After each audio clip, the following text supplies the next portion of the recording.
Fala pessoal, beleza? Estamos aí firme e forte nessa nossa quarentena, né? Aula 10 agora, já estamos no módulo 10, a gente vai falar hoje sobre sistemática e embriologia, certo? Bom, sobre sistemática, pessoal, o que é essa tal dessa sistemática? É só uma forma da gente organizar e conseguir distribuir e dividir os indivíduos considerando algumas características que eles têm em comum, certo? Nada mais do que isso mesmo, é uma coisa super simples. É uma forma, quer dizer, não vou simplificar, coitado do trabalho dos cientistas, mas ao longo de muitos e muitos anos eles foram estudando uma forma de organizar esses indivíduos em vários grupos, em vários táxons, para que aqueles que têm algumas similaridades possam ser estudados de forma comparativa, certo? Então vamos lá para a nossa tela, como sempre, e a gente vai entender um pouquinho melhor sobre o que eu estou falando.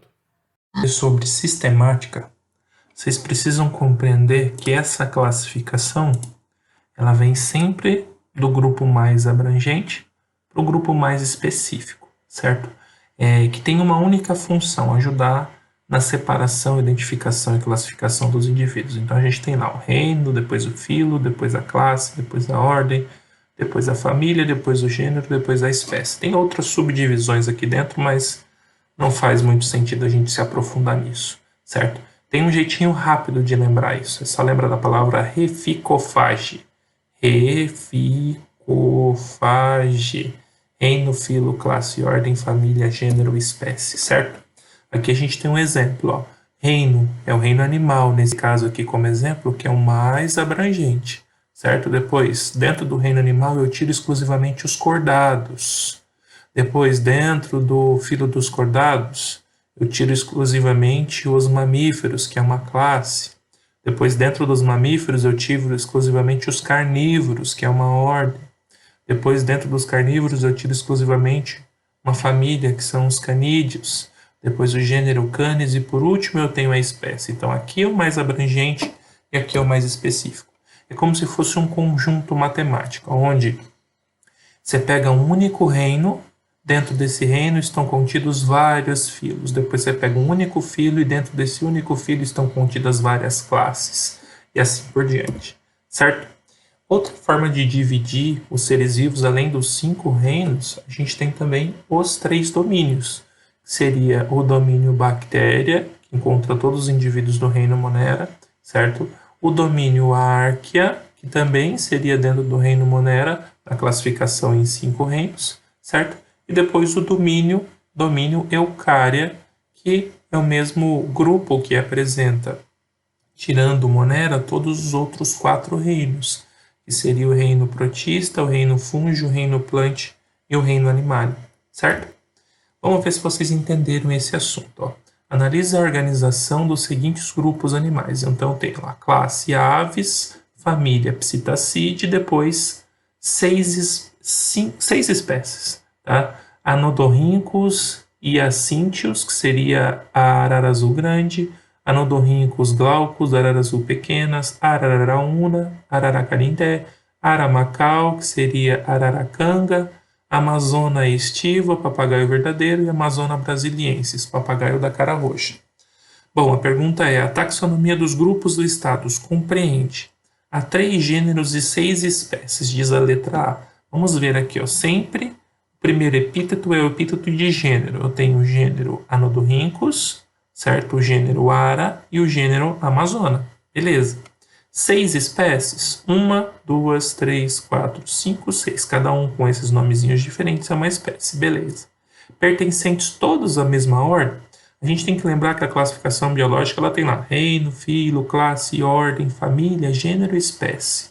Tá? Esses indivíduos, se eles são da mesma classe, eles são da mesma família, certo? Eles têm lá espécies diferentes, mas eles são da mesma classe, da mesma família, automaticamente a gente sabe que eles pertencem também à mesma ordem, tá? Porque sempre quando você tem mais próximo da espécie ali uma classificação que seja igual, então todas as classificações anteriores também serão iguais. Por exemplo, todos aqui são da classe das aves, então automaticamente reino, filo, são iguais e classe também são iguais. Aí pode ter diferença na ordem, na família, tudo mais. Aqui no caso ele falou que todas as famílias são psitacídeos dessas 6 espécies. Então, reino, filo, classe e ordem são as mesmas, certo?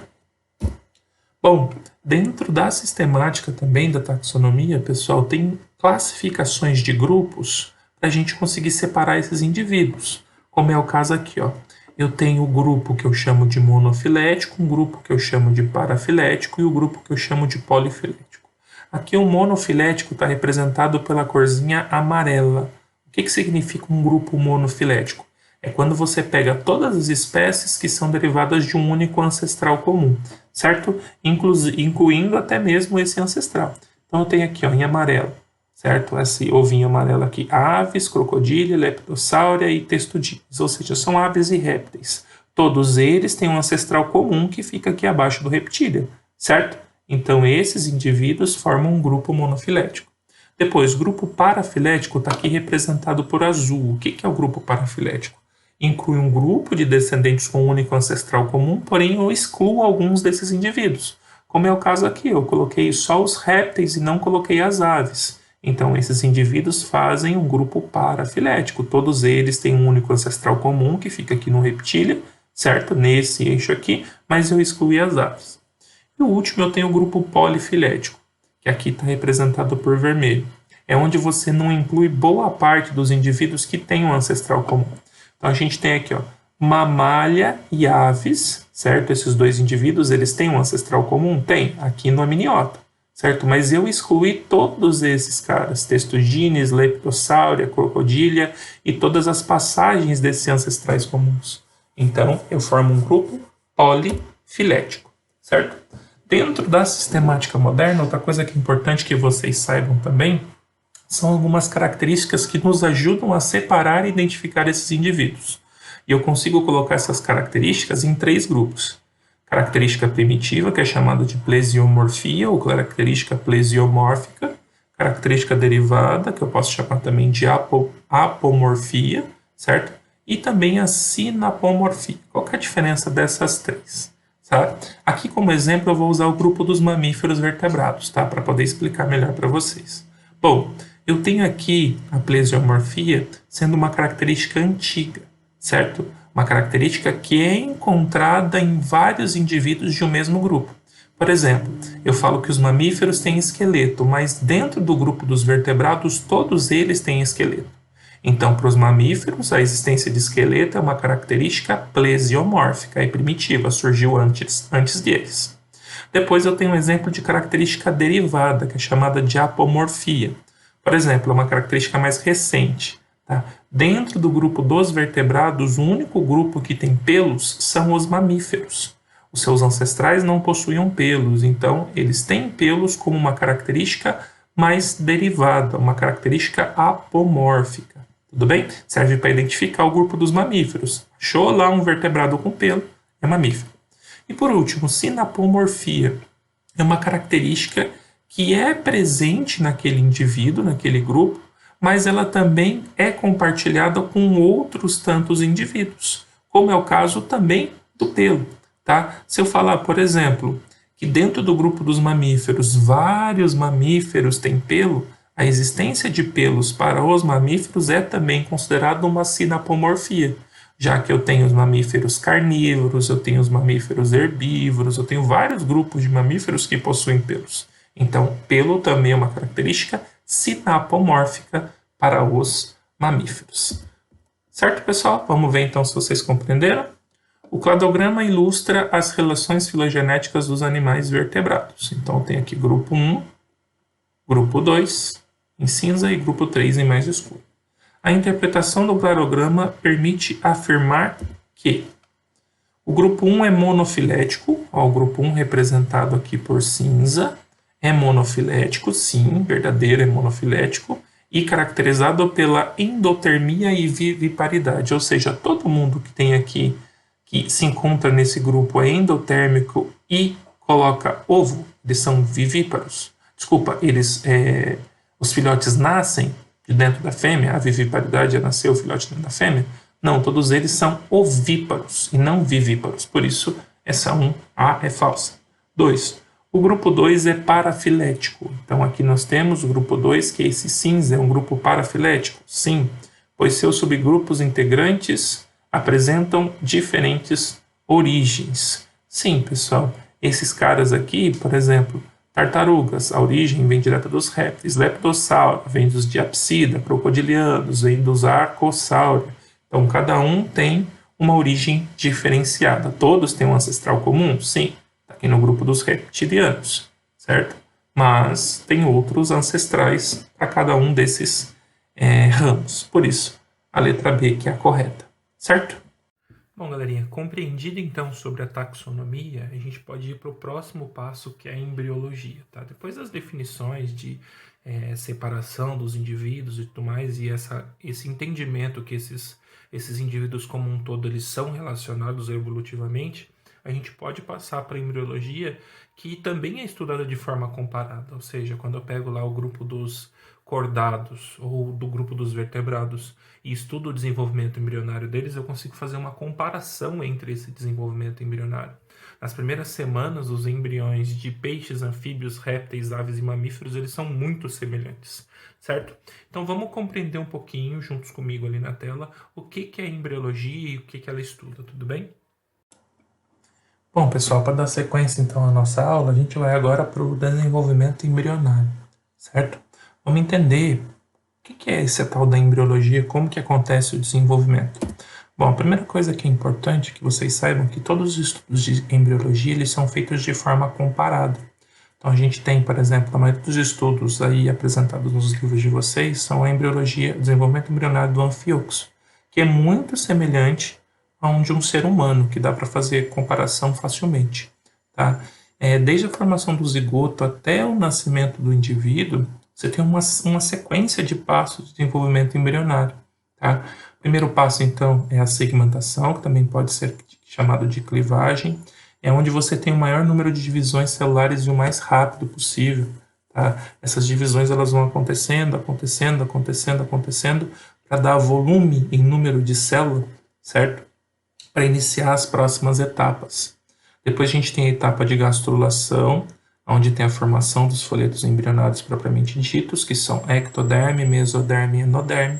No início do desenvolvimento embrionário, esses folhetos eles são presentes, depois eles vão desaparecendo, porque eles vão dando a formação dos tecidos e os órgãos, ou seja, tudo que vocês têm no corpo de vocês é formado a partir da ectoderme, mesoderme e endoderme. No caso, é claro, do desenvolvimento embrionário de um indivíduo que é triblástico, tá? Tem os 3 folhetos embrionários. A neurulação é um processo onde ocorre a formação da notocorda, que vai ser o eixo de sustentação do nosso corpo, que depois a notocorda vai ser transformada aí nos vertebrados, na coluna vertebral. E por último, organogênese, como eu disse, é a formação dos tecidos e órgãos a partir, então, da ectoderme, da mesoderme e da endoderme. A forma como essas células vão seguir dentro do processo de divisão depende do tipo de ovo que elas possuem. Tá? A célula ovo, ou seja, o óvulo, após a junção com o espermatozoide, formando aí a célula ovo e futuramente o zigoto, eles têm uma divisão estrutural que é feita em um polo animal, certo? Que é onde se encontra o núcleo ali da célula, e é a partir desse polo animal que vai ter a formação do indivíduo, já que é aqui que se encontra o material genético.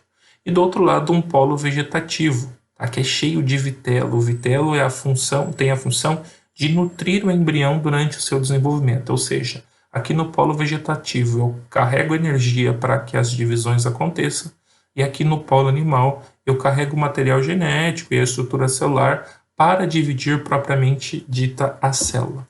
Tá? Eu tenho 4 tipos principais de ovos. Ovos que são oligolésticos, que são aqueles que têm pouco vitelo. Tá? Ovos que são mesolécitos, certo? Ou seja, tem ali mais ou menos metade do ovo em formação de vitelo. Eu tenho os ovos que são telolésticos, que são aqueles que têm grande quantidade de vitelo. Eu tenho os ovos que são centrolésticos, que é aquele que o vitelo se encontra aqui ao centro da célula ovo. O que isso muda? Muda no desenvolvimento embrionário do indivíduo.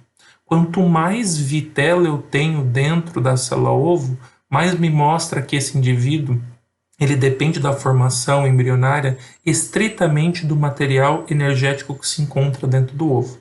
Enquanto que os ovos que são oligolestos, ou seja, aqueles que têm pouco vitelo, eu consigo entender que esses indivíduos se desenvolvem obtendo energia de uma outra fonte, como, por exemplo, o útero materno, certo? Aqui, de exemplo de ovos oligolestos, nós temos, então, equinodermos, anfioxos, mamíferos placentários, tá? Esses carinhas, eles podem ser chamados também, no caso dos mamíferos placentários, de alestos, já que todo o desenvolvimento embrionário se dá pela energia gerada pela própria mãe, tá? Esses carinhas têm pouca quantidade de vitela, que no caso dos equinodermos, eles estão uniformemente distribuídos, isso vai causar uma diferenciação, porque com essa distribuição uniforme eu tenho também divisões uniformes da célula. Aqui nos grupos que são mesolestos, quem que eu tenho? São os anfíbios. Tem uma quantidade média de vitelo que vai ser concentrada em um polo inferior, seria o polo vegetativo. Tá? Uma parte dos anfíbios eles se desenvolvem dentro do ovo e outra parte ele se desenvolve dentro da água, onde o girino já faz a sua alimentação para que ele consiga fazer o seu desenvolvimento por metamorfose. Por isso, uma quantidade de vitelo maior que do oligolesto, porém menor que de um ovo telolesto. Os ovos telolestos é uma grande quantidade de vitelo, exemplo, aves, répteis e peixes, que são grupos de indivíduos, de sua grande maioria, que são ovíparos, certo? Indivíduos que necessitam, então, de todo o nutriente armazenado nos ovos. E, por último, os centrolestos, de exemplo, por exemplo, os artrópodes, que têm uma grande quantidade de vitelo, mas ocupam a parte central do ovo. Isso vai influenciar a forma como esses ovos eles vão seguir nos processos de divisão celular dentro da embriologia, de acordo com a quantidade de vitelo, posição do vitelo, posição do polo vegetativo, do polo animal e tudo mais. Certo, pessoal? Essa questão aqui, ela mostra o seguinte, ó. As figuras a seguir representam um processo de clivagem iniciais do desenvolvimento embrionário em 3 organismos diferentes, 1, 2 e 3. Aqui no organismo 1 dá para a gente ver que as divisões celulares elas acontecem mais de um lado do que do outro, porque eu tenho um acúmulo de células menores em um ponto e um acúmulo de células maiores no outro. Aqui no indivíduo 2, eu percebo que só uma região da célula ovo é que se divide. Ó. Olha quantas células eu tenho aqui e aqui eu tenho apenas uma, certo? Aqui eu tenho uma maior divisão em um único ponto. E depois, neste desenho aqui, seguindo de 1 a 14, dá para perceber que você tem uma região superior, onde ocorre muita divisão, e outras regiões que não ocorre divisão. Isso nos mostra que eu tenho 3 tipos diferentes de divisão. Aqui, no caso, uma holoblástica desigual, que seria uma divisão específica ali dos anfíbios. Depois, uma meroblástica discoidal, que seria uma divisão específica dos répteis e das aves, certo? Que são 2 grupos diferentes que mostram as nossas divisões, certo? O que mostra pra gente aqui a presença de um ovo de anfíbio no início, réptil no segundo grupo, ou aves, tanto faz, tá? E aqui, por último, uma divisão do tipo meroblástica superficial, que é aquela que tem só uma região sendo mostrado, tá bem na superfície as divisões. Por isso, um grupo de artrópodes. Certo, pessoal? Espero que vocês tenham compreendido aí essa partezinha de divisão. Visto como que funciona a embriologia, pessoal, a gente tem que entender também que existem algumas estruturas anexas, que a gente chama de anexos embrionários, que facilitam muito o desenvolvimento do embrião. Alguns ajudam na proteção, outros ajudam para hidratar, outros reservam nutrientes, outros transmitem nutrientes, outros envolvem o embrião. Tá? É melhor que a gente veja junto ali na tela o que eu estou querendo dizer com esses anexos embrionários. Agora vamos falar um pouquinho sobre os anexos embrionários. Tá? Tudo aquilo que ajuda no desenvolvimento do embrião pode ser considerado um anexo embrionário. Tá? Ele facilita esse desenvolvimento. A gente tem aqui 4 principais, né? Saco vitelínico, âmnio, córeo e elantoide.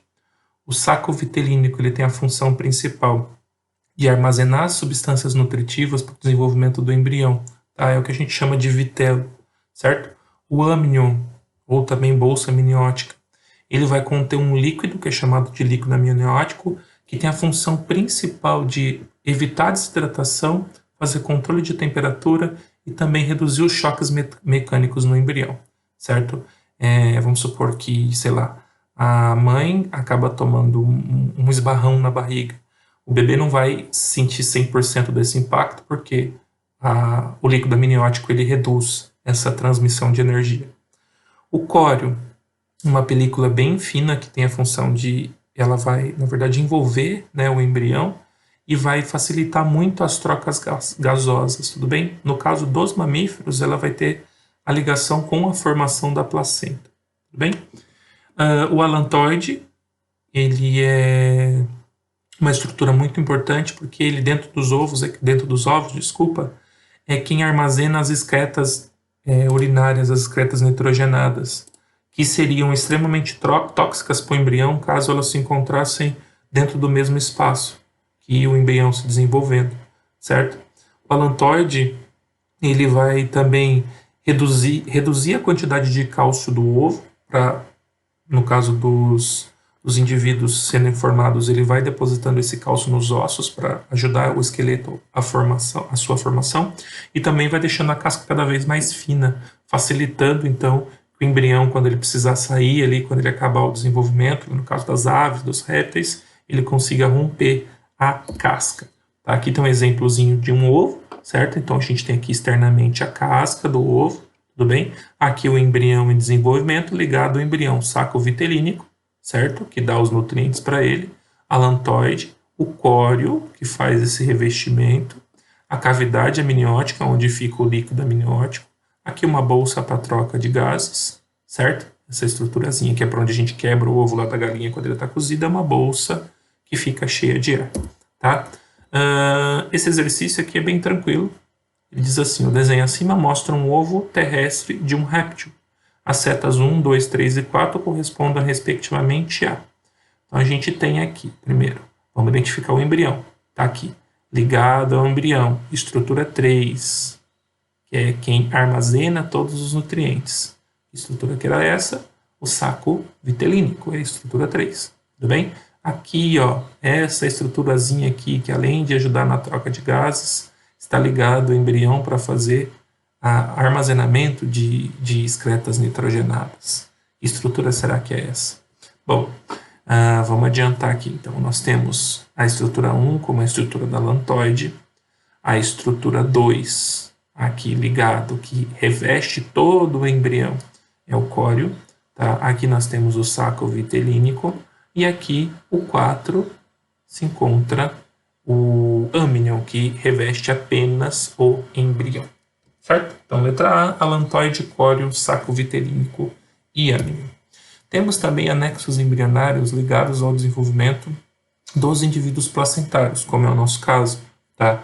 Eu tenho, no caso, a placenta, que é um anexo embrionário exclusivo dos mamíferos placentários, que ela é gerada a partir do córeo e tem a função principal de filtrar todas as substâncias que chegam até o bebê, tá? Possibilitando a passagem de anticorpos, nutrientes, hormônios, gases, e também facilita a remoção das excretas urinárias nitrogenadas, para que não intoxique o embrião durante o desenvolvimento, certo? É importante que todo mundo saiba que a placenta é uma barreira entre a mãe e o embrião, não existe troca entre a mãe e o embrião direta, tá? Não existe passagem direta de substâncias da mãe para o embrião, em grande parte, tá, pessoal? Existem alguns micro-organismos que têm essa capacidade, algumas substâncias que têm essa capacidade, mas a circulação da mãe, que está em volta da placenta, é diferente da circulação do embrião, que está na parte interna da placenta. Elas não têm conexão direta.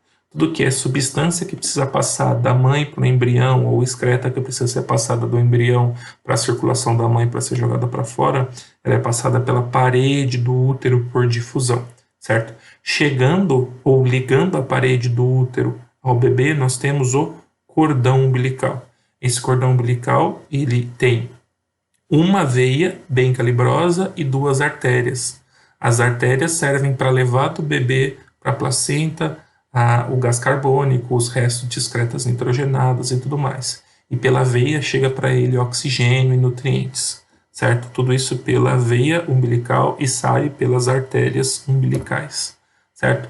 O cordão umbilical ele vai fazer essa ligação, como eu disse, e tem essa relação de transportar coisas que o bebê já usou para a placenta, para levar para a circulação da mãe depois, e também recebe nutrientes, recebe gases que são mandados da circulação da mãe para a placenta para ir chegar até o embrião no seu desenvolvimento, como mostra esse esquema aqui, bem tranquilinho. Então a gente tem aqui a parede, certo, da placenta, certo?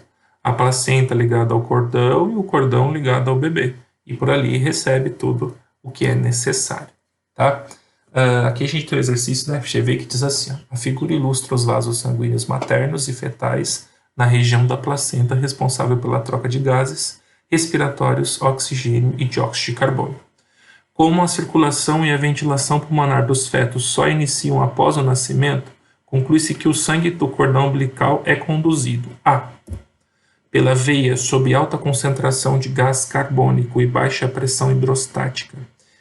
Na veia está chegando o oxigênio para o bebê, então não tem grande concentração de gás carbônico, tem baixa concentração de gás carbônico e alta concentração de outras substâncias. Tá? Pelas artérias, sobre baixa concentração de oxigênio e baixa pressão hidrostática. Não, nesse caso aqui, você vai ter alterações da quantidade de substâncias que altera a pressão que a água faz. E aí, C, a alternativa certa, chega pelas artérias sobre baixa concentração de gás oxigênio. Sim, as artérias têm alta concentração de gás carbônico, enquanto que a veia, que tem alta concentração de gás oxigênio, e alta pressão hidrostática. Sim, você tem uma concentração ali nas artérias de excretas nitrogenadas que estão sendo levadas para fora, o que faz com que a quantidade de água também perdida ali seja muito grande. Por isso, uma alta pressão hidrostática. E a gente tem a resposta certa, como a resposta C, certo? Bom, galera, espero que vocês tenham entendido o geralzão dessa aula. Tentei ser o mais didático possível para a gente, tá? Vamos manter aí nessa quarentena, que nós tenhamos força para ficar sempre em casa, estudando e batalhando como sempre. Um abraço do professor Beraldo e até mais.